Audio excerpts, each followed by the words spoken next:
राष्ट्रवाणी brought to you by R Pure का हल्दी मसाला, मिर्च धनिया करे कमाल, सबका राजा आर प्योर मसाला। थोड़े में ज्यादा स्वाद यही तो है इसकी खास बात। वाओ मम्मा, क्या स्वाद है। अरे मेरे राजा, सबका राजा आर प्योर मसाला। कुछ तो सस्ता लो, सब बढ़िया लो। इसमें क्या खास बात है। थोड़े में ज्यादा स्वाद यही तो है इसकी खास बात। सबका राजा आर प्योर मसाला।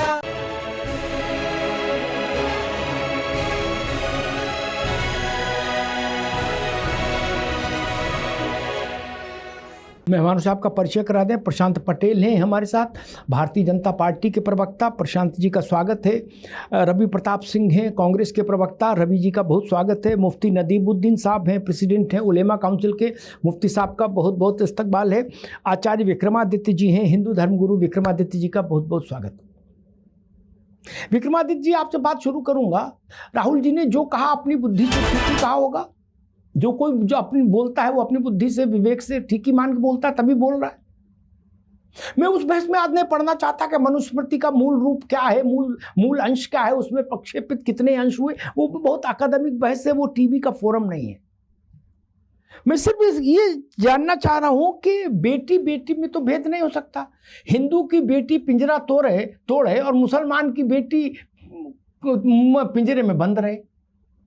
क्या राहुल जी को अब अगला आह्वान ये नहीं करना चाहिए, बुर्का जलाओ, हिजाब हटाओ, हलाला बंद, जो मौलवी हलाला कहे उसको कूटो, सुन्नत नहीं होगी, आदमी के मुकाबले औरत की गवाही आधी नहीं मानी जाएगी। कुल मिला के एक शब्द में राहुल जी को यह आह्वान करना, मनुस्मृति को जलाना चाहते जला दीजिए, ठीक, कोई दिक्कत नहीं। लेकिन यह भी तो बोलना पड़ चाहिए साथ में कि शरीयत को भी जलाएंगे।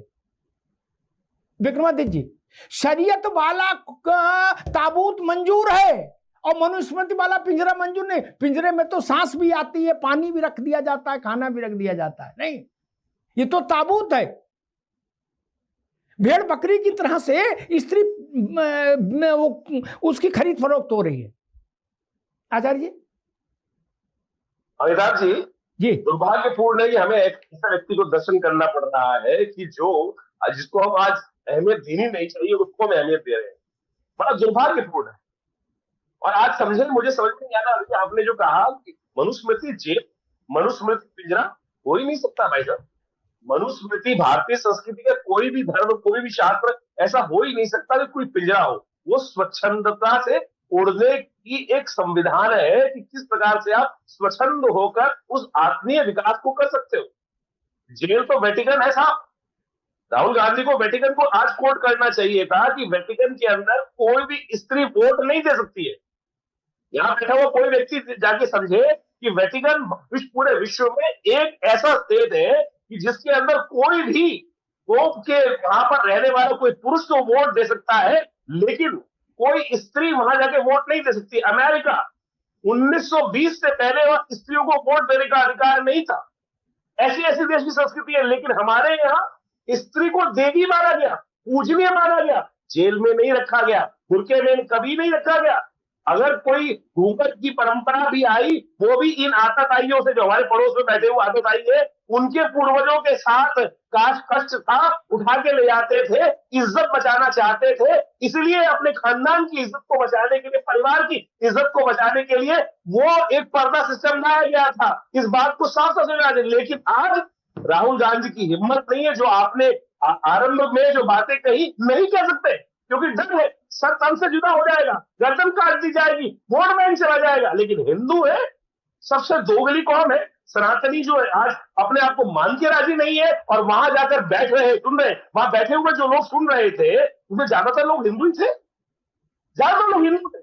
और वो हिंदू थे कि जिस प्रकार के जिनको विचारों को अपना ज्ञान ही नहीं पता है। मैं कहूंगा ये जो कांग्रेस ने आजादी के आरंभ काल के बाद से 75 सालों में जो पढ़ाया, जो फसल वहां पर पैदा करी, कि जिस प्रकार के, जिसको ना तो ज्ञान था, ना संस्कृति का ज्ञान था, ना अपने परिवार का ज्ञान था, ना संस्कारों का ज्ञान था, आज वो बैठ के सुन रहे हैं। ठीक बात। अगर उन्होंने मनुस्मृति है क्या? मनुस्मृति मानव पर होती है, मानव। अगर आप अपने आप को मानव नहीं कहते, आप ऐसा कोई व्यक्ति अपने आप को मानव कहेगा या हैवान कहेगा? अगर कोई ठीक बात, मनुस्मृति का विरोध ठीक बात करता आचार्य है जी, आते हैं तो वो हम मानव हो ही नहीं सकता। मनु से ही मानव हुआ और मानव से मानवता हुई। इसको आप हिंदू मुस्लिम में नहीं बांट सकते। मनु से ही मानव और मानव से ही मानवता। मुफ्ती साहब, मेरे ख्याल से आप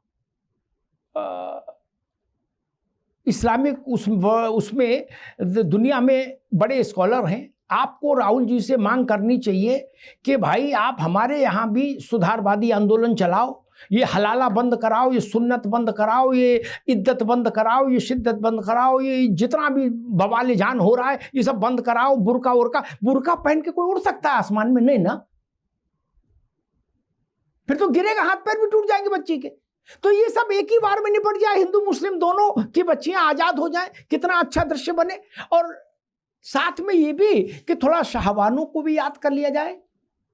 मुफ्ती साहब, नहीं, देश भर के मौलानाओं ने सुप्रीम कोर्ट का जलूस निकाल दिया था, जजेस के पुतले फूंके थे। तब तक फूंके जब तक राजीव गांधी साष्टांग दंडवत नहीं हो गए मौलानाओं के चरणों में, तब तक बवाल किया इस दिल्ली में। क्या मिलना था? 179 रुपया, इतना ही ना मुफ्ती साहब? यह भी मंजूर नहीं था राजीव गांधी को। मुफ्ती साहब देखिए, जी, अपोजिशन लीडर माननीय राहुल गांधी जी ने जो मनुस्मृति के बारे में बोला है, वो तो वही लोग बता सकते हैं कि मनुस्मृति में क्या लिखा है। न देश मनुस्मृति से चलता है, न देश शरिया से चलता है। आपकी कुछ उटपटांग बातें हैं, और मैं कहता हूं कि माहौल में जहर घुलने वाली बातें आप कुछ कर रहे हैं। आप कह रहे हैं कि शरिया, इद्दत, शिद्दत, फलानी, हलाला, फलाना, पता नहीं आपने आज नफरत की वो तीर चला दिया कि जो आपको बोलना नहीं चाहिए था। इस्लाम में तो हलाला है ही नहीं है। इस्लाम में जो इस्लाम के नाम पर जो हो रहा है, मैं उसकी बात कह रहा हूं ना, जो हो रहा है उसकी बात कह रहा हूं। अब एक मिनट फिर पूरी बात एक बार रुके। अभी दैनिक भास्कर जैसे बड़े अखबार ने उस एक स्टिंग ऑपरेशन किया, इसी दिल्ली में 5 मौलानाओं का किया। बोले हाँ कर देंगे, बीवी को लिया, हलाला कर देंगे, होटल में 3 दिन कमरा बुक कराओ और खाना पीने का खर्चा देना। आज आप बता रहे हो कि कहां हो रहा है?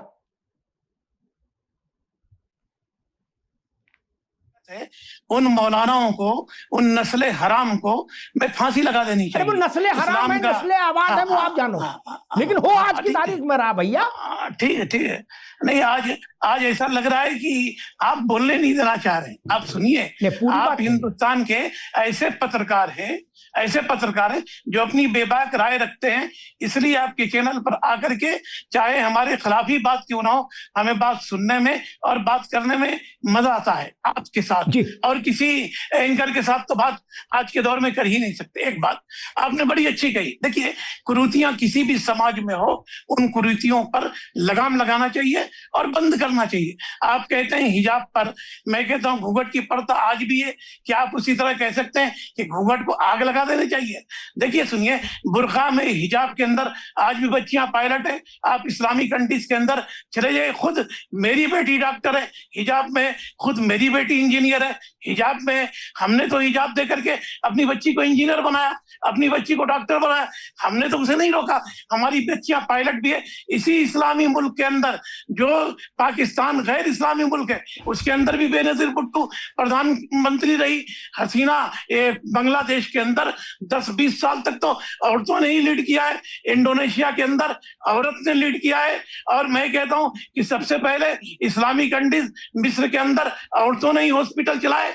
एक से अलग एक बात और आई है, क्या जमीन बचाने के लिए, संपत्ति बचाने के लिए गैर मुस्लिमों में एक औरत के साथ 4-4, 5-5 मर्द नहीं रख रहे हैं? क्या इसको भी बंद नहीं होना चाहिए? आपने शाह बानो के मामले में एक बात की है। शाह बानो का जो मामला था बहुत ही गलत बात थी। उस वक्त जिन लोगों ने हंगामा किया, आज भी मुसलमानों को वो खामियाजा भुगतना पड़ रहा। मैं कहता हूं कि औरतों को आजादी मिलनी चाहिए, कितनी आजादी मिलनी चाहिए, उसकी सीमा कितनी होनी चाहिए, क्या विज्ञापन में हमारी महिलाएं हैं, क्या बिकनी के अंदर हमारी महिलाएं हैं, क्या बॉलीवुड के अंदर जो कुछ हो रहा उस तरह की हमारी महिलाएं हो, या आंचल में हो, या घूंघट में हो, या सुषमा स्वराज की जैसी हमारी महिलाएं हो। हमें इन चीजों पर जरूर बहस करनी चाहिए। या जो जंतर मंतर पर हमारी बच्चियां नंगे नंगे गालियां दे रही थी, वो कौन सी संस्कृति है, कौन सी सभ्यता है? उड़ान मिलनी चाहिए, मर्द को भी मिलनी चाहिए, औरतों को भी मिलनी चाहिए, लेकिन उड़ान की एक सीमा होनी चाहिए, एक संस्कृति होनी चाहिए। अगर संस्कृति उड़ान में बाधा है तो संस्कृति नहीं, मगर उड़ान की एक लिमिट होना चाहिए। ऐसी उड़ान नहीं होनी चाहिए कि हमारी सभ्यता को खत्म कर दे, हमारी तहजीब को खत्म कर दे। ऐसी उड़ान पर हम लानत भेजते हैं। उड़ान, हम अपने महिलाओं की आज बात कर रहे हैं, राहुल जी बात कर रहे हैं, हमारे मित्र स्वामी जी बात कर रहे हैं। मैं कहता हूं पॉलिटिकल पार्टियां महिलाओं को रिजर्वेशन देने में कितना हंगामा करे। अरे पार्लियामेंट, मुफ्ती साहब अभी रुकना होगा, मुफ्ती साहब अभी रुकना होगा। मैं ये बहस नहीं लाता सच में मुफ्ती साहब, अगर राहुल गांधी केवल हिंदू धर्म को टारगेट नहीं करते, राहुल गांधी देश के नेता हैं, उनको महिला को हिंदू मुसलमान में बांटने का हक किसने दिया? वो ये बोलते महिला का ऐसा करो। कल तक बैंक में खाता नहीं था, चाय का खोमचा लगाता था, फिर भी 4 बीवी, और आखिरी की 2 बीवी तो बच्चों के साथ आ गई। पता नहीं कहां से क्या हो, क्या स्थिति, वो स्थिति हम देख नहीं रहे, क्या आंखों से मंदे हैं। इस्लाम के अंदर स्त्री की स्थिति को, और मुफ्ती साहब केवल भारत का मसला नहीं, पूरे विश्व में इस्लाम को देख लीजिए। 57 देश हैं, अब मेरी बात सुन, 57 देश हैं, उसमें 8 को हटा दो जिनके पास तेल है, बाकी सब भुखमरी से मर रहे हैं कि नहीं मर रहे हैं, सब में बवाल है कि नहीं है। अगर वो इतने तरक्की पसंद लोग होते, इतना उनमें होता, सीरिया में 90% से ज्यादा लोग गरीबी रेखा के नीचे मर रहे हैं। इसलिए वो हमको पता कितनी तरक्की पसंद चीजें हैं वहां। लेकिन रवि भाई, पिंजरा मनुस्मृति ने खड़ा किया, वो पिंजरा तोड़ दो, राहुल गांधी का बोलवा भी है। मैं कह रहा हूं जो इस्लाम ने तमाम पिंजरे नहीं, अंधेरी सुरंगें बना दी, जो उसमें औरत को ढकेल के बाहर पत्थर रख दिया है, उनको कौन हटाएगा? उन पर नहीं बोलेंगे राहुल जी।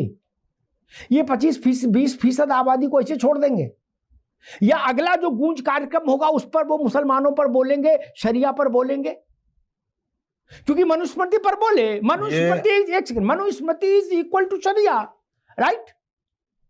शरिया और हदीस भी बताते हैं कि मुसलमान को, औरत को, आदमी को कैसे रहना चाहिए, ठीक? तो क्या राहुल गांधी वो साहस दिखाएंगे कि घूम घूम के मंच से बोले 1000-1500 महिलाओं की उपस्थिति में कि भाई ये बुर्का फेंको, ये हिजाब फेंको, ये सुन्नत मत कराओ, ये इज्जत मत मानो, आपका मन हो कल शादी करो, आज विधवा हो कल करो, कौन रोक लेगा आपको? पिंजरा तोड़ो। क्या ऐसा बोलेंगे? ये सारा ज्ञान इधर ही ठेलेंगे सनातन पर। अमिताभ जी इद्दत और सुन्नत की बात, जो बुरके की बात करते हैं, कहिए प्रधानमंत्री जी करेंगे, और कुछ आप भी कर लिया करिएगा। हम तो बात आज मनुस्मृति की कर रहे हैं और करेंगे, और ठोक के करेंगे। मनुस्मृति पे राहुल गांधी जी ने ये कहा, मैं आपको पढ़ता हूं कि उसके मनुस्मृति के अध्याय 5 के श्लोक 147 में लिखा है, बाल्या वा युवत्या या वृद्ध्या वा पियोसिता न स्वातंत्रे कर्तव्यम किंचित कार्य गृहेष्वपि। यानी बालिका को, युवती को और वृद्धा को कोई काम स्वतंत्रता से नहीं करना चाहिए। 148 ये कहता है कि इनको संरक्षण में रखिए, और अध्याय 9 का श्लोक 2 ये कहता है कि इनके ऊपर नियंत्रण रखिए। और वहीं कहा गया है कि ब्राह्मणों को दान में दीजिए, युवती को यथाशक्ति। और वही कहता है कि वैदिक इनको ज्ञान मत दीजिए, इनको यज्ञोपवीत का अधिकार मत दीजिए, और 2ym दर्जे का नागरिक बनाइए। हम उस मनुस्मृति का विरोध करते हैं। देश संविधान से चलता है। और अभी आपने कहा कि जो हमारे यहाँ एक भी अब्बा जान और अप्पा जान के शरणार्थी शिविर भारत में नहीं है, हमारे और आपके हैं, मैं भी हिंदू हूं और आपके हैं। कम से कम इस मामले में हमारे मुसलमान भाई अच्छे हैं और मैं प्रणाम करता हूं मुफ्ती जी को, क्योंकि उनके यहाँ अब्बा जान और अम्मी जान के लिए कोई ऐसा अनाथालय नहीं है जहां पे हम लोग जाते हैं। अब रही बात धर्म की, धर्म के ऊपर कदापि हम उंगली नहीं उठाते हैं, न हम उठाएंगे।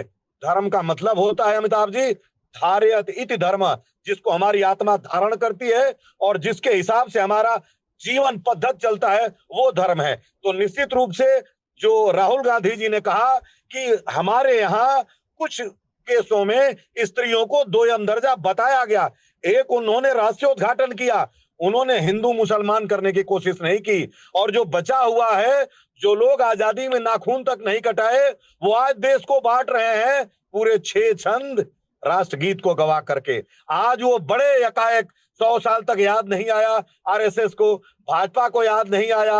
अरे जरा कल्याण सिंह ने जब यूपी में किया था, वाजपेयी जी ने क्या कहा था वो भी बता दीजिए। अब ये जो बचा हुआ काम है, आप कहिए कि ये मोदी जी करें, क्योंकि वो तो मंगलसूत्र की बात करते हैं, बुर्के की बात करते हैं, ठीक है रवि जी, ठीक है, करते हैं, बिल्कुल बचा हुआ ये भी कर लें। ठीक है, ठीक है।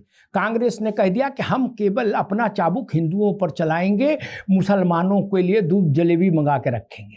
क्या रवि जी ने घोषणा कर दी बिना किसी लाग लपेट के कि हम ऐसा ही बोलेंगे। अच्छी बात है, कांग्रेस को अपना रुख तय करने की आजादी है, लेकिन मैं नहीं समझ पा रहा कि स्त्रियों की आजादी की बात कर रहे हैं राहुल जी।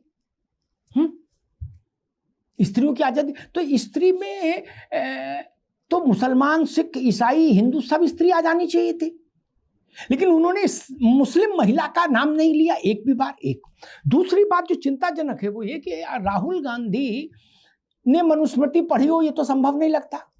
किसी ने उनको कुछ चीजें बता दी, क्योंकि बहुत पहले मैंने एक बार मनुस्मृति पर कोई संदर्भ आया था तो कहा था कि सबसे पहले इस बात को समझिए कि अंग्रेज अधिकारी को मनुस्मृति का ट्रांसलेशन कराने की जरूरत क्यों हुआ पड़ी, उसके ऊपर तो लागू नहीं थे। उसमें क्या प्रक्षेपित किया गया, क्या नहीं किया गया, वो जेरे बहस है आज तक मसला। लेकिन राहुल गांधी उसको ले आए, लेकिन हलाला उनको समझ में नहीं आ रहा जो आज भी देश में हो रहा है मनुस्मृति के हिसाब से। और राहुल गांधी का ये भी मैं कहता हूं, ये तो आपने जब अध्ययन करेंगे ना, दिन भर नेतागिरी करोगे तो पढ़ो कहां पाओगे, पढ़ने तो पाए नहीं, अध्ययन से बिना जाएंगे नहीं। उसी मनुस्मृति में ये लिखा कि यत्र नारीस्तु पूज्यन्ते, वो भी इसी में है, और वो भी इसी में जहां स्त्री की पूजा नहीं होगी वहां सारे पुण्य कर्म क्षय हो जाएंगे। ये भी उसी में अगला श्लोक है।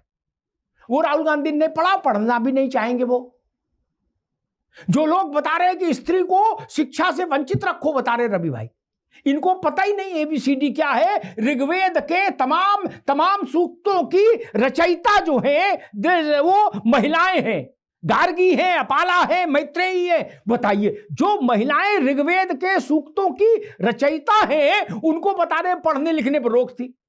अब इतनी हास्यास्पद बात कौन मान लेगा? ये राहुल जी कह सकते भैया। इस देश के तमाम, भारत सनातन के तमाम वैदिक ग्रंथों की रचयिता मंडलों में, रचनाकार मंडलों में भारत की महिलाएं रही हैं। और वंदे मातरम में तो लक्ष्मी और दुर्गा की बात कही है, नारी की तो बात कही है, नारी शक्ति को ही रिप्रेजेंटेशन है। उसमें आपको तकलीफ है? आप बता रहे हैं कि हम तो नारीवादी हैं, आपको लक्ष्मी की स्तुति सहन नहीं, आपको दुर्गा की स्तुति सहन नहीं, बोले हम दो ही गाएंगे। और यहां बता रहे हो कि हम महिलाओं को पिंजरे से निकालने आए हैं। दो रास्ते तो ना चलो महाराज, एक रास्ता पकड़ लो। एक बार पूरा पढ़ डालो, शास्त्र देख लो। जो इससे ज्यादा झूठ इस देश में कोई और क्या होगा। कहा गया कि जी महिलाओं को वेद पढ़ने का अधिकार नहीं था, शूद्रों को वेद पढ़ने का अधिकार, सुनने का अधिकार नहीं था। अच्छा जी, उनके कान में गर्म शीशा डाल दो। महिलाओं के वेद पढ़ने का अधिकार नहीं था, सुनने का अधिकार नहीं था। वेद में जो रचा गया है वो रचने का अधिकार था। क्या वो यज्ञ की वेदिका, वेद यज्ञ करने, यज्ञ में बैठती थी बराबरी पर, वो यज्ञ कराती थी, लेकिन बोले हाँ, उनके शीशा डाल दिया जाता था।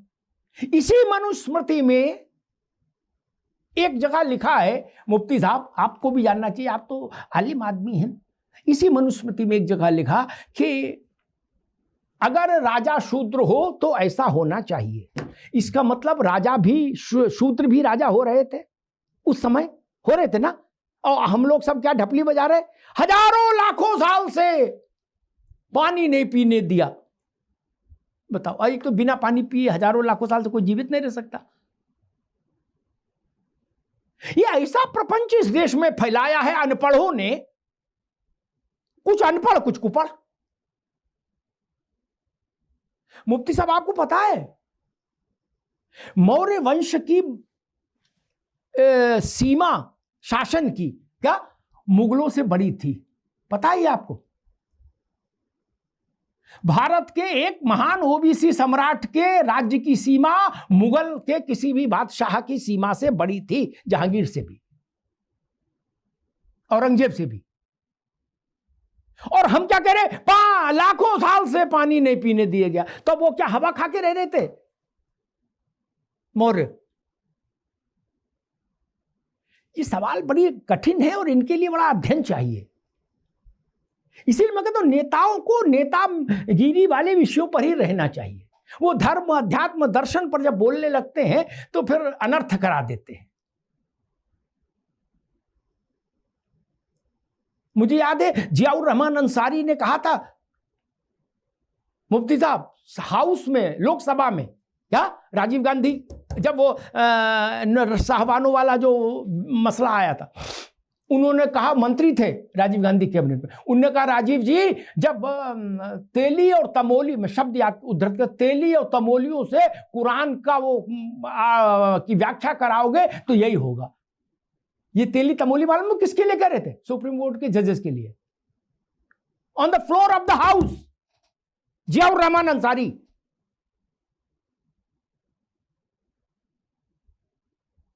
ये तो समझना पड़ेगा ना। खैर, प्रशांत पटेल जी, राजनीतिक लोग अब मनुस्मृति को भी अध्ययन कर रहे हैं, अच्छी बात है, लेकिन मेरा कोर कंसर्न इतना कि स्त्री में भेद नहीं हो सकता कि वो हिंदू स्त्री है, मुसलमान स्त्री है। जहां सबसे ज्यादा स्त्री समस्या में ग्रस्त है वो इस्लाम है पूरी दुनिया में।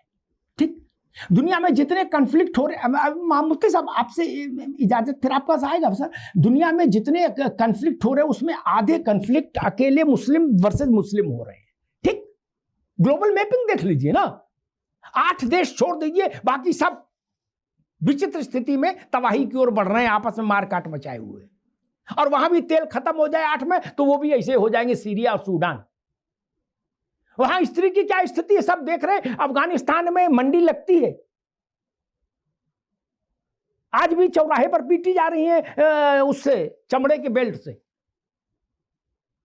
तो इस्लाम में सबसे ज्यादा मुझे लग रहा है स्त्री को बचाने और आगे बढ़ाने की जरूरत थी, लेकिन राहुल जी ने उस ओर नहीं देखा और रवि प्रताप जी कह रहे उस ओर कतई नहीं देखेंगे, केवल इधर ही देखेंगे। उस ओर देखना काम बीजेपी का है। जी अमिताभ जी नमस्कार। नमस्कार भाई। देखिए, मैं उस विषय पे नहीं जाऊंगा कि मनुस्मृति में क्या लिखा है, क्योंकि मैं संविधान के अगर आधार पे बात करें 26 जनवरी 1950 से देश का संविधान लागू हो गया और देश में जो भी चीजें होती कानून सम्मत होती हैं, लेकिन उसके साथ ही देश में 1937 से शरीयत लॉ अप्लीकेबल है। शरीयत लॉ आज भी देश में अप्लीकेबल है और देश का मुसलमान उस शरीयत लॉ को मानता है। लेकिन अगर हम हिंदू के कानून की बात करें तो 1955 में हिंदू लॉ बन गया था और हिंदू लॉ में सभी महिला पुरुषों को बराबर अधिकार दिया गया, उसमें बहुविवाह को प्रतिबंधित किया गया है और अभी उत्तराधिकार नियम में भी बेटियों को भी बराबर संपत्ति का जितना बेटे का है उतना बराबर अधिकार दिया गया है। तो बेटा बेटी में कोई हिंदू लॉ में कहीं पर भी कोई भेद नहीं है, चाहे शादी के मामले में हो, डाइवोर्स के मामले में, उत्तराधिकार के मामले में हो, गोद लेने के मामले में। लेकिन शरीयत लॉ में तो ऐसा नहीं है। शरीयत लॉ में अगर एक पुरुष के एक बेटा एक बेटी है तो बेटी को 1/3 प्रॉपर्टी मिलेगी, बेटों को 2/3 मिलेगी। वहां पॉलीगैमी की अनुमति है, वहां पुरुष तलाक दे सकता, महिला तलाक नहीं दे सकती। ऐसी बहुत सारी चीजें हैं और हर मुसलमान शरीयत लॉ को मानता है। कोई एक मुसलमान मुझे बता दिए देश में जो कहता हूं मैं शरीयत लॉ 1937 को नहीं मानता हूं। लेकिन हम कहते हैं कि हम किसी ऐसी अगर कोई ऐसा विरोधाभासी चीजें हैं हम उसको नहीं मानते, हम कॉन्स्टिट्यूशन को मानते हैं। और हिंदू लॉ में अमेंडमेंट हुआ, सारे पूरे देश के हिंदुओं ने हिंदू लॉ को माना और देश का संविधान का अनुच्छेद 13 कहता है कि ऐसा कोई कानून जो भारत के संविधान के मूल अधिकार के इनकंसिस्टेंट है, यानी कि विरोधाभासी, वो कानून नहीं माना जाएगा। लेकिन शरीयत लॉ है, कैनन लॉ है या अन्य कुछ समुदायों का कानून है, उस संविधान द्वारा प्रदत्त मूल अधिकारों के विरोधाभासी फिर भी इस देश में चल रहे हैं, उनको हटाने की बात नहीं होती है, उनको उन पे अमेंड करने की बात नहीं होती। आज तो सरकार ने महिलाओं को, बेटियों को पूरे अधिकार दिए हैं। पहले सेना में परमानेंट कमीशन नहीं मिलता था, वहां भी परमानेंट कमीशन मिल रहा है। चाहे चुनाव लड़ने की बात हो, किसी भी नौकरी में, आज देश में कोई ऐसा एम्प्लॉयमेंट, कोई ऐसी नौकरी नहीं है जिसमें महिला न जा सके। महिला चीफ जस्टिस से लेकर के राष्ट्रपति से लेकर के प्रधानमंत्री, उपराष्ट्रपति सभी बनी है, कहीं कोई उसमें भेदभाव नहीं है। फिर कौन सा पिंजड़ा तोड़ने की बात हो रही है? आज तो सब जगह महिलाएं जा रही है। और दूसरी बात आऊंगा, चूंकि राहुल गांधी ने सवाल उठाया है, तो राहुल गांधी जी को पहले पिंजड़ा तो अपने परिवार में तोड़ना चाहिए। सब लोग कहते हैं, कांग्रेस कार्यकर्ता कहते हैं प्रियंका वाड्रा जी उनसे अधिक योग्य है, केवल 2 साल छोटी है। राहुल गांधी जी 33 साल की एज में 2004 में सांसद बन गए। प्रियंका वाड्रा जी को 2024 तक वेट करना पड़ा, 52 साल की एज में वो सांसद बनी। और राहुल गांधी जी 47 साल की एज में कांग्रेस के अध्यक्ष बन गए। आज प्रियंका वाड्रा जी को उत्तर प्रदेश का प्रभारी से भी हटा दिया गया। प्रियंका वाड्रा जी रायबरेली से चुनाव लड़ना चाहती, सभी लोग आप लोग जानते हैं, इनको वहां से हटा करके वायनाड भेज दिया गया, उत्तर प्रदेश उनको किनारा कर दिया गया। और उसके आगे की बात बता देता हूँ, राहुल गांधी जी का तो परिवार अभी पब्लिक लाइफ में है नहीं, उसमें नहीं कहता हूँ। प्रियंका वाड्रा जी के भी 2 बच्चे, एक बेटा एक बेटी है। आप मेरी बात याद रखिए, 5 साल बाद उनका बेटा ही राजनीति में आएगा, बेटी नहीं आएगी। तो सबसे पहले अपने परिवार में अधिकार दिलाएं बच्चियों को, बेटियों को, उसके बाद बाकी देश सुधार की बात करें। हाँ, ये बात भी ठीक है। पितृसत्तात्मक समाज तो पहले वहीं से तोड़ो, मात्र सत्तात्मक करो। आचार्य जी बिल्कुल जो बात की ओर इशारा प्रशांत जी ने किया, ठीक है। जब जवाहरलाल नेहरू हिंदू कोड बिल लेकर आए तो पार्लियामेंट में उसका बहुत विरोध हुआ, पार्टी के भीतर भी बहुत विरोध हुआ। लेकिन जवाहरलाल नेहरू का एक अपना कद था, तो कई बार आदमी को कद का लाभ मिलता है। उन्होंने कहा कि जवाहर पर भरोसा करो, इसको पास करो, मैं मुस्लिम कोड बिल लेकर आऊंगा, ये मैं वचन दे रहा हूं। हाउस में खड़े होकर कहा, लोगों ने कहा आप छोड़ो, नेहरू जी ने कह दिया पास करो। क्या उसके बाद से भी पलट के नहीं देखा कांग्रेस ने कभी कि मुस्लिम कोड बिल लाएं। भारत के जितने ग्रंथों में बातें लिखी थी, क्या कि बुधवार को दाढ़ी नहीं बनाओगे, सोमवार को नाखून ना काटो, जितनी बातें थी वो सब इररिलेवेंट हो गई जिस दिन लोक संसद ने हिंदू कोड बिल स्वीकार किया। इसलिए अब उन किताबों का कोई मतलब नहीं, वो रद्दी की टोकरी हो गई। हमने देश की संसद के कानून के आगे इस देश की 85% आबादी ने सर झुका दिया। लेकिन मुस्लिमों ने देश के कानून के आगे सर नहीं झुकाया। आज भी इस देश में वैधानिक तौर पर शरिया लागू है। यही तो लड़ाई है कॉमन सिविल कोड को लेकर। आचार्य जी बिल्कुल यही लड़ाई है साहब, मैं कह रहा हूँ जहां रहेंगे वहां लड़ाई हो रही है। आज थाईलैंड की खबर सुनी होगी आपने जी? नहीं, थाईलैंड की खबर सुनी होगी। थाईलैंड के अंदर 4 डिस्ट्रिक्ट के अंदर मुसलमानों ने वहां पर लड़ाई शुरू कर दी है कि हमको अपने अनुसार से जीवन, अपनी शरीयत के अनुसार से वहां रूल्स चाहिए। यही वास्तविकता है। मैं कह रहा हूँ आज मनुस्मृति के ऊपर लड़ाई करने की बात कर रहे हो, पहले मनुस्मृति सही कौन सी है इसको डिसाइड करा लो। सनातनी वो भी मान लेगा, लेकिन कुरान में क्या चीजें गलत है जो आपने अभी क्वेश्चन लगाए, मौलाना साहब मानने को तैयार नहीं है। मौलाना साहब ये मानने को तैयार नहीं है यहाँ डिबेट में बैठ के भी कि उनके हलहला होता है। मौलाना साहब ये मान के तैयार नहीं है। अभी कह रहे थे हमारी बेटियां हिजाब पहनकर एरोप्लेन उड़ा लेंगी। अरे भैया कौन उड़ा लेगा हिजाब पहनकर? कहां से उड़ा लोगे एरोप्लेन हिजाब पहनकर? कहां लिखा हुआ है, किस वजह से हिजाब पहनकर उड़ाने के लिए? पता नहीं कौन कौन सी बात यहाँ आगे कर लेते हैं। अरे भाई देश की संविधान की व्यवस्था मान लिया ना, लेकिन नेहरू जी ने की बात को नेहरू जी ने क्या छल, लेकिन 420 कर आज छलिए जो नेता जो उपस्थित हो गए हैं वो वास्तविक तौर पर वही दौर चले जा रहा है। सनातन का अपमान करना है, सनातन के साथ के जो जितना भी विरोध होता है वो करना है। मैं कह रहा हूं मनुस्मृति को कौन पढ़ रहा है? कोई ना पढ़ रहा है, ना स्कूल में पढ़ाई जा रही है, ना वेद विद्यालयों में पढ़ाई जा रही है। कौन उनकी तैयार? कुरान तो सब जगह चल रही है भाई, कुरान तो सब जगह चल रही है। बताओ मौलाना साहब तो कौन सी आयतों में कहां लिखा है काफिर की गर्दन काट दो? कहां लिखा है कि औरत यदि कोई आदमी इस्लाम से बाहर जाए तो उसको जीने का हक नहीं होगा? कोई ईस्ट इंडिया के अंदर कहां क्या गया, सब पंचजना वाली बात कही गई है, वहां कहां कही गई है और उस पर अमल हो रहा है, उस पर अमल नहीं हो रहा है और उस पर पूरी तरह से स्वीकार करते हैं। मौलाना साहब साफ से कहते हैं कि अभी कोई किसी भी प्रकार से अगर कोई पैगंबर साहब के बारे में उल्टा सीधा कोई हल्के से मुंह से निकल जाए गलती से, उस सर से तंजुदा मौलाना से अभी खुंदक आ जाएंगे, अभी खुंदक आ जाएंगे, अभी आप तंजुदा की बात कर देंगे। मुझे बताइए क्या हो रहा है कि नहीं हो रहा? पूरे विश्व के अंदर आज जहां भी स्थिति चल रही है, मानवता की बात कर रहे हो क्या? मानव हो रहे हो क्या? मानव की बात कर रहे हो? तो कोई सनातनी हर जगह कॉम्प्रोमाइज करने को तैयार है, हर जगह व्यवस्था मानवता के अनुसार से जीवन जीने को तैयार है। आप कौन सी बात मानवता के अनुसार से कर रहे हो? आप तो स्त्रियों को आज भी बोरे के अंदर बंद करके रखे हो भाई, इतनी सी हटा के राजी नहीं हो। उस बोरे से निकालकर मैं कह रहा हूँ मौलाना साहब को पहला तो बोरा, मैं कह रहा हूँ मौलाना साहब यहाँ बैठ के सांस ले ले। अग्निहोत्री जी, इनको एक बार 1 घंटे के लिए बुर्का पहना के बिठा देना। मैं कह रहा हूँ साफ साफ 1 घंटा बुर्का पहन के बैठ जाए, इस चैनल के ऊपर वास्तविकता नजर आ जाएगी, कितना क्या स्थिति है वह समझ में आ जाएगा इनको कि कैसे जी लेंगे। सांस आना बंद हो जाएगा, सांस आना बंद हो जाएगा मौलाना साहब को। अभी हॉस्पिटल जाना पड़ेगा, उससे नहीं पड़ेगी, सांस साफ दिखाई दे जाएगा। क्या स्थिति बचाए रखी है इन लोगों ने? अरे बुर्का, अभी आप कह रहे थे पर्दे की सिस्टम, अरे हमने कब पर्दा लाया भाई?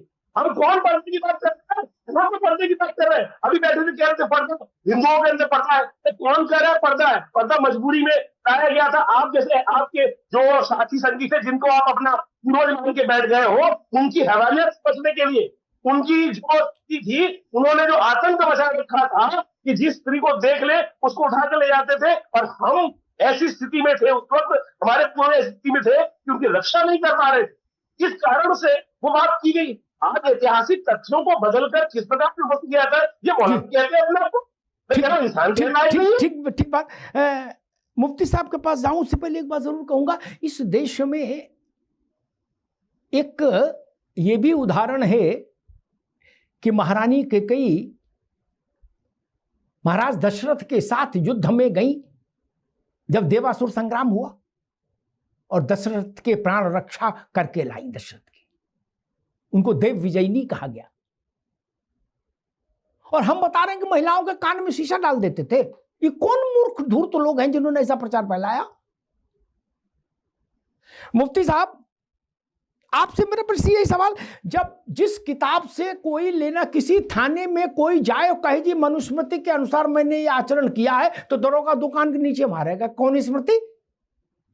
ठीक, जो किताब रिलेवेंट हो गई उसी दिन, जिस दिन पार्लियामेंट ने सारे हिंदू रीति रिवाजों को मर्ज करके एक कानून बना दिया जिसका नाम हुआ Hindu code bill, right, Nehru ji के समय में। ठीक, बात ही खत्म हो गई। फिर फला किताब में क्या लिखा और फला किताबिया में क्या लिखा, विषय बंद हो गया। लेकिन उसके समानांतर शरिया तो चल रही है, खड़ी है आज भी। हिंदुओं के अपने किताबों में लिखे धार्मिक कानून सब विलय हो गए संसद के कानून में, लेकिन इस्लाम ने अपने कानूनों को संसद के कानून में विलय नहीं होने दिया। मुफ्ती साहब, इसलिए सवाल उठता है।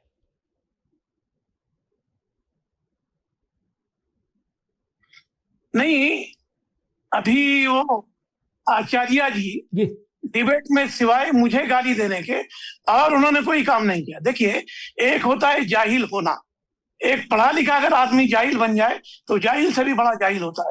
2-4 बातों पर मैं नहीं, आप बोल चुके हैं ना, महाराज सुनिए। आप महाराज हैं, और कैसे महाराज हैं वो मालूम है। सुनिए, आप अभी अफगानिस्तान में अभी औरतों की आप बात कर रहे थे, अभी आप अफगानिस्तान पहुंच गए, आप अफगानिस्तान पहुंच गए, मगर दिल्ली के जीबी रोड पर नहीं गया, मुंबई के पिल्ले हाउस नहीं गया, सोनागाछी। पहले इनको रोके, मैं कह रहा हूँ अफगानी बुर्का पहन के बैठ के दिखा दो मुझे, कह रहा हूँ मैं साफ साफ कह रहा हूँ। ठीक है आचार्य जी, अभी थोड़ा रुकिए, मुफ्ती साहब की बात कंप्लीट हो जाए फिर जी मुफ्ती साहब जी। आप अफगानिस्तान चले गए, महिलाओं को देखने चले गए, जीबी रोड कब जाएंगे आप? सोनागाछी कब जाएंगे आप? जी। आपके लखनऊ में चावल वाली गली पर कब जाएंगे आप? पिल्ले हाउस मुंबई में आप कब जाएंगे आप? इंदौर में कब जाएंगे आप? ऐसे सैकड़ों हैं जहां मंडियां लगती हैं। ये हमारे देश में ऐसा होता है। आप बात कर रहे हैं, मुस्लिम महिलाओं की बात कर रहे हैं। अभी हमारे ब्रादर, हमारे भाई कह रहे थे, विरासत की बात कर रहे थे। जिस मजहब की जानकारी नहीं है उसको ज्ञान देना नहीं चाहिए। कुरान की आप पूरे सूरह निसा पढ़िए। एक औरत को इस्लाम ने क्या क्या हक दिया? औरत को 1/3 आप कह रहे थे, वो बाप की जायदाद में है, भाई की जायदाद में अलग से, मर्द के जायदाद में अलग से, बेटे के जायदाद में अलग से। जब दुनिया में औरतें जलाई जा रही थी, जब इस्लाम के पैगंबर इस्लाम ने औरत को हक दिया था, उस वक्त की बात मैं करता हूं। आप नॉर्थ ईस्ट के अंदर मणिपुर में औरतों का क्या हाल हुआ? मणिपुर में औरतों को कपड़ा के बगैर घुमाया गया, जब तो आप नहीं बोल रहे थे। मैं कहता हूं कि औरतों को हक मिलना चाहिए। इस्लाम ने कहां औरत को रोका है? हक देने से कहां रोका है? इस्लाम ने सबसे पहले सैयदा खदीजा कुबरा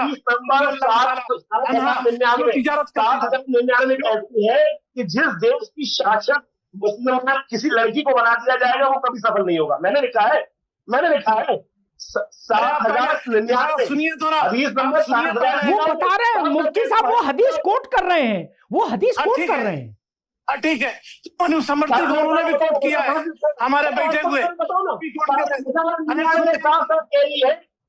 देश के अंदर किसी औरत को नेता बना दोगे, राजा बना दोगे, महारानी बना दोगे तो देश कभी सफलता को नहीं प्राप्त करेगा। बताओ, मैं लिखा हूँ।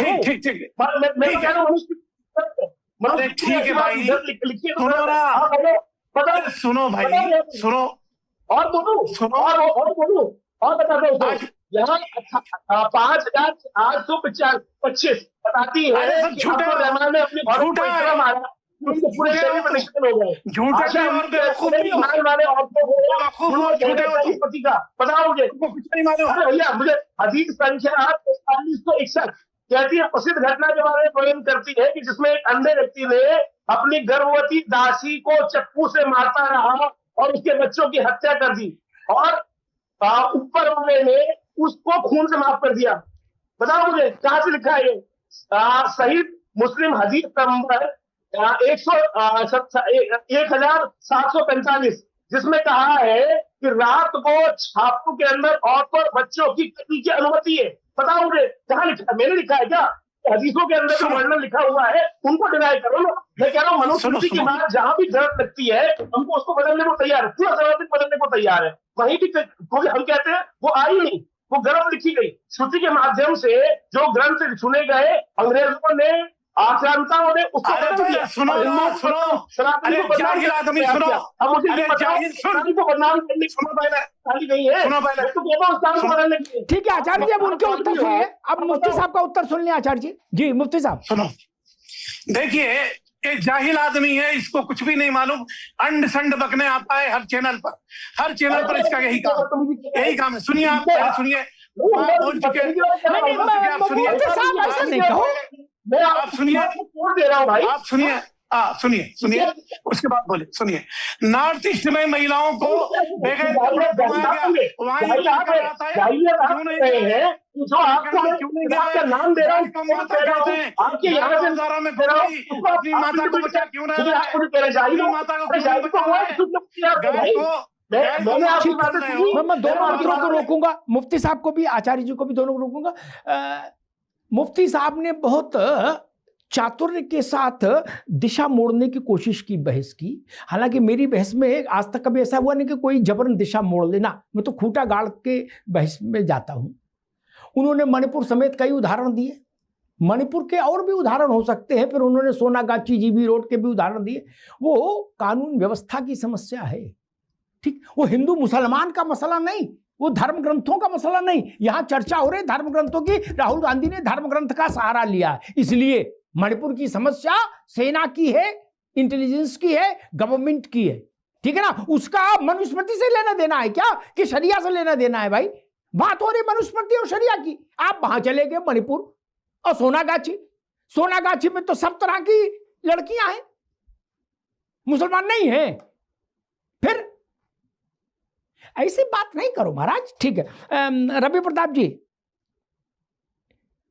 लीगल उसमें कहीं फ्रेम में मनुस्मृति या करीब 10-12 स्मृतियां हैं भारत के वैदिक साहित्य में, किसी का कोई लेना देना नहीं। ठीक, एक भारत के हिंदू समाज के लिए संसद ने कानून बनाया, वो सब पर लागू है, काला हो चाहे गोरा हो, छोटा हो चाहे लंबा हो आदमी, ठीक, आदमी हो चाहे औरत हो। फिर इस ये मनुस्मृति कोई किताब लेके क्यों आने की आज क्या जरूरत, समझ नहीं आई मुझे। मनुस्मृति तो कहीं एग्जिस्ट नहीं कर रही। क्या कोई आदमी कचहरी में जाके मनुस्मृति कोट कर सकता है कि सर मनुस्मृति के हिसाब से हमको वो रिलीफ दी जाए? कोई हिंदू ऐसा कर सकता है? ये थाने में जाके एफआईआर में मनुस्मृति का कोई श्लोक कोट करके रिलीफ मांग सकता है?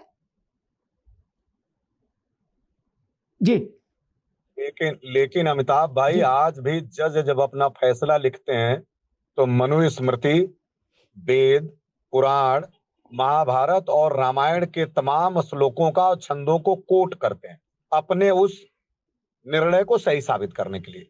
तो ये बताइए कि मनुस्मृति में जब लिखा गया कि शूद्र को पढ़ने का अधिकार नहीं, सेवा का अधिकार है, मंदिर में नहीं जाएगा, और मनुस्मृति का कालखंड ईसा से 200 ईस्वी के आसपास माना जाता है।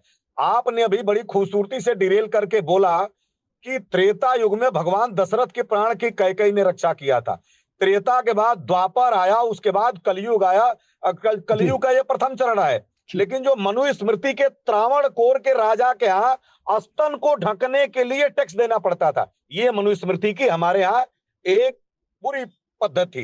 क्यों स्तन को ढकने के लिए, अपने स्तन को ढकने के लिए टैक्स देना पड़ता था, ये मनुस्मृति का एक बहुत बड़ा ज्वलंत उदाहरण था। दूसरी बात, कहा गया है गोस्वामी टैक्स देना होगा, ये मनुस्मृति में लिखा है। सुनिए तो जी, आप बीच में बोलते हैं, जब हम बोलते हैं तो करते हैं। मैं कहता हूं जब तक मनुस्मृति के आधार पे हमारे यहाँ पद्धतियां स्थापित थी, तब तक वहां ये बताइए हिंदू राजाओं ने क्यों टैक्स लगाया? गोस्वामी जी कहते हैं सकल गुण हीना शूद्र न पूजा वेद प्रवीणा। क्यों कहा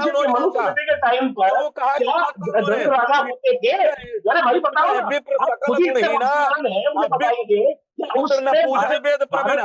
दूसरी बात, आपके बीच में नहीं बोला था धर्म गुरु जी महाराज, आपके बीच में नहीं बोला था।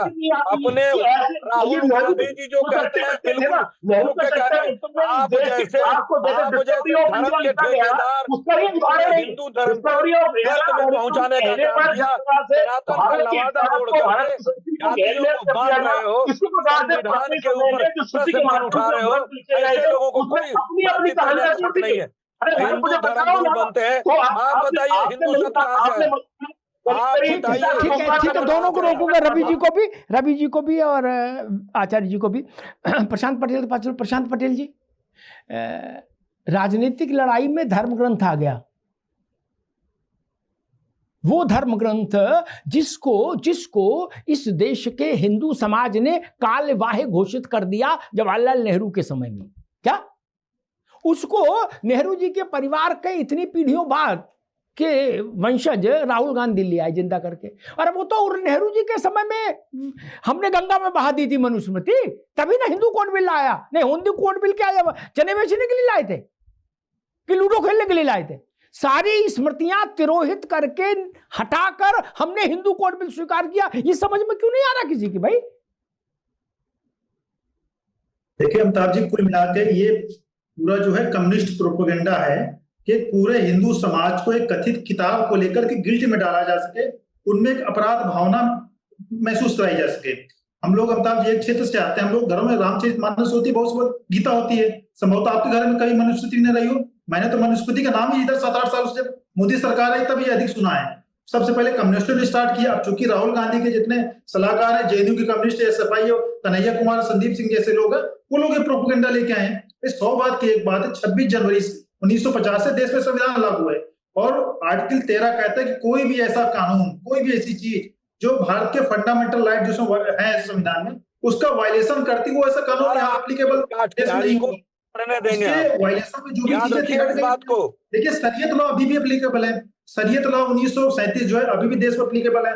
उसके बहुत सारे प्रोविजंस जो हैं देश के मूल अधिकार जो नागरिकों को मिले हैं उसके वायलेशन में है। उसकी बात नहीं होती है। तो ये चूंकि अब कांग्रेस धीरे धीरे मुस्लिम लीग बनती जा रही है, ले आइए ना भाई आप, हमने एक बात कही है, ये तो आज मान्य नहीं है। आप ले आइए कल सदन में, बिल लाइए सदन में, हिम्मत है तो बिल लाइए, हम किसी की आलोचना नहीं कर रहे हैं, बिल लाइए, अपनी बात कर रहे हैं। हिम्मत है तो बिल लाइए, मैं आपको चुनौती देता हूँ, हिम्मत है तो बिल लाइए, करिए सरिया को खत्म, अरे सरिया को खत्म करिए। आप कह रहे थे कि तलाक का अवसर नहीं है, महिलाओं को भी तलाक का अधिकार मुसलमान में है, पढ़ के आइए, और हिम्मत है तो बिल लाइए, करिए। अगर पति भरण पोषण न कर पा रहा हो, मानसिक बीमार हो गया हो, 4 साल से विदेश में गया हो, पता न चल रहा हो, तो तलाक लेने का हक है महिलाओं को। सामान्य परिस्थिति में मुस्लिम महिला को अधिकार है क्या? सामान्य परिस्थिति मुस्लिम महिला को धर्म में भी सामान्य परिस्थिति में, हिंदू धर्म में भी सामान्य परिस्थिति में आपको तलाक का नहीं है, आपको भी साबित करना पड़ेगा कि आपका पति अक्षम है, नहीं रहना चाहते, क्यों नहीं रहना चाहते। फिर आप हमारी वैवाहिक पद्धति पे प्रश्न उठा रहे हैं, मत इस समाज को तोड़िए। हमारे यहाँ भी हिंदू उत्तराधिकार अधिनियम के साथ साथ जो हिंदू विवाह अधिनियम 1956 है, उसके अंतर्गत भी कुछ प्रोज एंड कॉन्स हैं। ये नहीं कि जब मर्जी आप तलाक ले लेंगे, आपको साबित करना पड़ेगा, आपको या तो गिल्टी बताना पड़ेगा। ठीक है रवि जी, ठीक है भैया, ठीक है रवि जी। प्रशांत जी आप कंप्लीट करो भाई जी। महिला को भी तलाक अधिकार, कहाँ तलाक अधिकार? कहीं कोर्ट का जाने का उनका अधिकार है क्या? हिंदू महिला को तो अधिकार है ना, जो उससे ग्राउंड्स दिए उन ग्राउंड के आधार पर जाएंगे।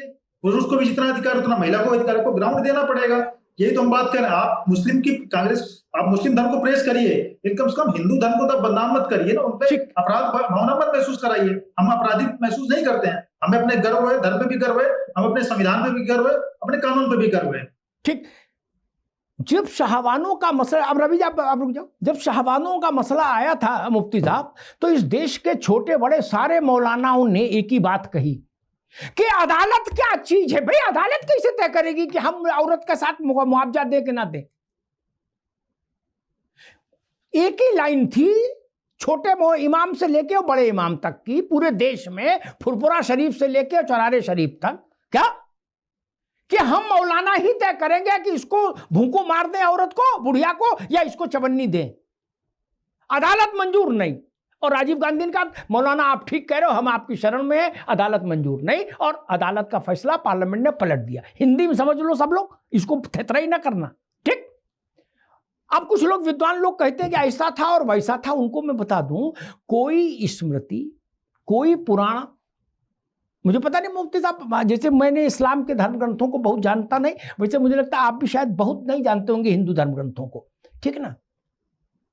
कोई स्मृति, कोई पुराण, कोई उपनिषद वेद से पहले नहीं, और वेदों में भी ऋग्वेद सर्वप्रथम, ठीक, उससे पहले कुछ नहीं, ठीक।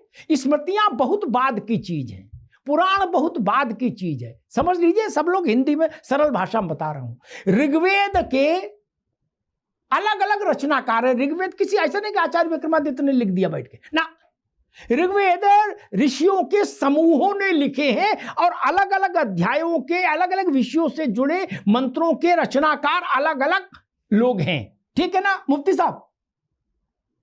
उसमें महिलाएं हैं। वेद की ऋचाओं को रचने वाली महिलाएं, वो कौन मूर्ख हैं, बिल्कुल अनपढ़ कुपढ़ जाहिल, जो कह रहे कि कान में शीशा डाल देते, मुंह में शीशा डाल देते। व्हाट द हेल, एबीसीडी का पता ही नहीं कुछ। ऋग्वेद की रचनाकार हैं महिलाएं। अपाला कौन है, गार्गी कौन है, मैत्रेयी कौन है, मैं 100 उदाहरण दे दूं। वो बता रहे जी सोनागाछी चले जाओ। ये सोनागाछी, ये जितने काछी गाछी है ना मुफ्ती साहब, बिन कासिम के आने से पहले हिंदुस्तान में ऐसा नहीं था। ये सारी विद्रूपताएं, सारा कलंक हिंदुस्तान के माथे पर तब लगा जब बिन कासिम आया पहली बार यहां। ये मुसलमान आक्रांताओं ने हिंदू धर्म के सामाजिक ताने बाने को ध्वस्त करने की कोशिश की। ये तो भारत था, नूर की एक बूंद है, सदियों से बहा करती है, कि हम तुलसी चौरा बचा ले गए, हम आप मंदिर तोड़ गए, लेकिन हम राम को हृदय में धारण कर लिए, हम कृष्ण को हृदय में धारण कर लिए। मंदिर आपने तोड़ दिया, आप सरकार में थे, हुकूमत में थे, लेकिन राम और हृदय हमारे हृदय से आप नहीं निकाल पाए। और जब हमको अवसर मिला तो हमने भव्य दिव्य नव्य मंदिर बना के विश्व को दिखा दिया। भगवान राम लला को नख से शिख तक आभूषणों से, हीरे हीरे मोती माणिक से सुसज्जित कर दिया। आप क्या आक्रांताओं की कृपा पर चलेगा देश? राहुल गांधी ने लाइन ली, अच्छी बात है, उनको मुबारक, लेकिन ये सवाल उनका पीछा करेगा कि हलाला पर कब बोलोगे मेरे भाई, बुरके पर कब बोलोगे भाई, सुन्नत पर कब बोलोगे? स्त्री के लिए इससे ज्यादा अपमानजनक कोई बात हो सकती है? क्या आप उसके जननांग को काट पीट करते हैं? राहुल गांधी में हौसला है तो बोलना चाहिए, अन्यथा हिंदू धार्मिक व्यवस्थाओं को गरीब की बकरी समझने ऊंचाइयों हाँक ले जाएगा। और तीसरी और अंतिम बात, मनुस्मृति पर आज चर्चा क्यों? देश के किसी भी फ्रेम में मनुस्मृति एप्लीकेबल नहीं। मैं मुफ्ती साहब से कहूंगा, आप में साहस है तो आप कहिए कि हम 1937 के शरिया कानून को नकारते हैं, कह दीजिए। और शरिया में भी बड़ी चालाकी है मुफ्ती साहब, उसमें भी एक पेच है। शादी ब्याह के मामले में जहां 4-4 औरतें मिले आनंद के लिए, वहां तो शरिया है, और क्रिमिनल में शरिया नहीं चाहिए। क्यों? क्रिमिनल में भी ले लो, गलत निगाह डाली तो दोनों दीदा बाहर, चोरी की तो दोनों हाथ काट देंगे। वो नहीं मानोगे, नहीं, वो इंडियन कानून ठीक है, इसमें चलेगा। पूरा ही ले लो शरिया, नहीं, पूरा शरिया लागू हो जाए मैं उसके पक्ष में हूं, या पूरा भारत का कानून मानो भैया, ये आधा अधूरा नहीं चलना चाहिए ना। या तो 1937 वाला कानून निरस्त करो, या पूरा शरिया लागू करो जो सीरिया में होता है। स्त्री के साथ बलात्कार किया तो आपको अंग भंग करके, और मैं तो समझ ही नहीं पा रहा, राहुल जी ने वो भी देखे नहीं इसके इस्लाम के बड़े बड़े मौलानाओं ने, प्रवचनकारों ने क्या कहा है, और आज भी कह रहे हैं। मुफ्ती साहब सब जानते हैं, योग्य व्यक्ति हैं।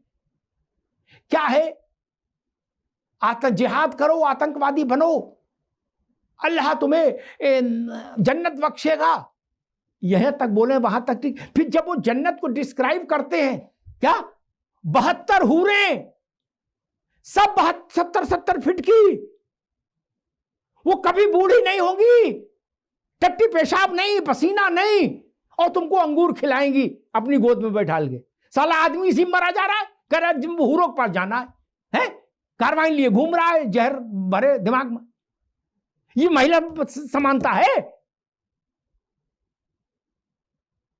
अच्छा, मौलाना का आप बिगाड़ नहीं सकते, क्योंकि ऊपर जाने के बाद कोई नीचे आता नहीं बताने कि मौलाना ने झूठ बोला, हुआ हूर नहीं मिली। मैंने एक बार कहा था मुफ्ती साहब कि अगर इस्लाम के सारे मौलाना मिलके ये हूर वाला कॉन्सेप्ट खारिज कर दे, पूरे विश्व में आतंकवाद की समस्या समाप्त हो जाएगी।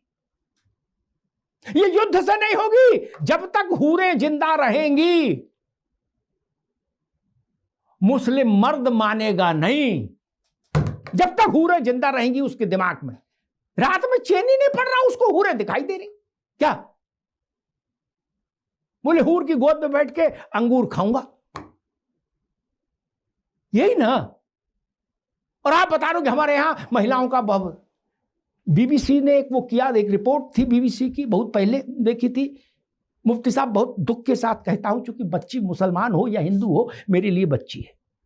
उसने कहा था कि दुनिया में सबसे बुरी स्थिति में मुस्लिम महिलाएं हैं, बच्चियां हैं, सबसे बुरी स्थिति। ये मैं नहीं कह रहा, ये बीबीसी ने कहा था। और वो बीबीसी वाले भाजपा के रिश्तेदार नहीं, ये भी है, इनका तो उनसे 36 का आंकड़ा चला, जब भी चला बीबीसी का। क्या आप इनकार कर सकते हो 57 देशों में क्या स्थिति है इस्लाम महिला की? आपको भी तो पता है ना। लेकिन मैं राहुल गांधी जी से जरूर कहूंगा, आप देश की बड़ी पार्टी के नेता हैं, लोकसभा में प्रतिपक्ष के नेता हैं, देश की बहुसंख्यक आबादी के साथ ऐसा खिलवाड़ मत करिए। जो चीज एग्जिस्ट नहीं कर रही आप उसका भूत खड़ा कर रहे हैं, रस्सी को सांप बताकर बेचना चाहते हैं।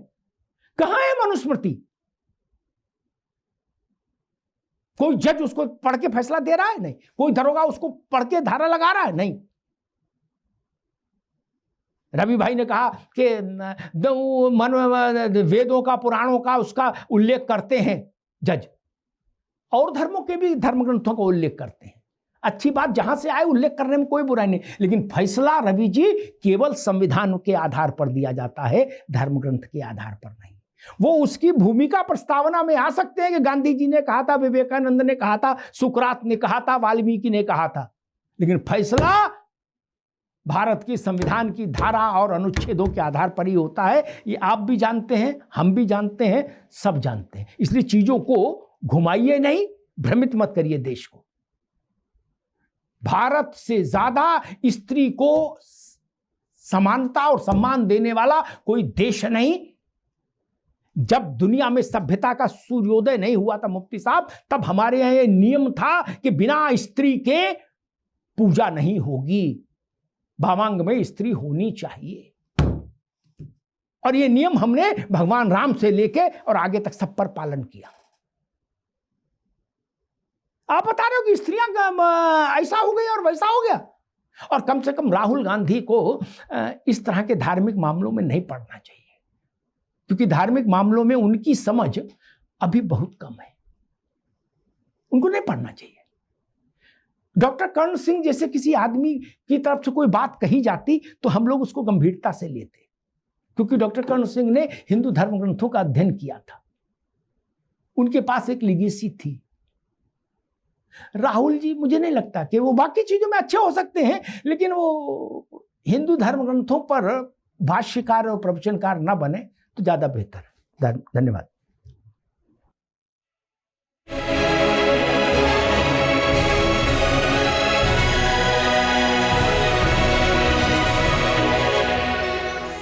थोड़े में ज्यादा स्वाद, यही तो है इसकी खास बात। वाह मामा, क्या स्वाद है। अरे मेरे राजा, सबका राजा आरती और मसाला।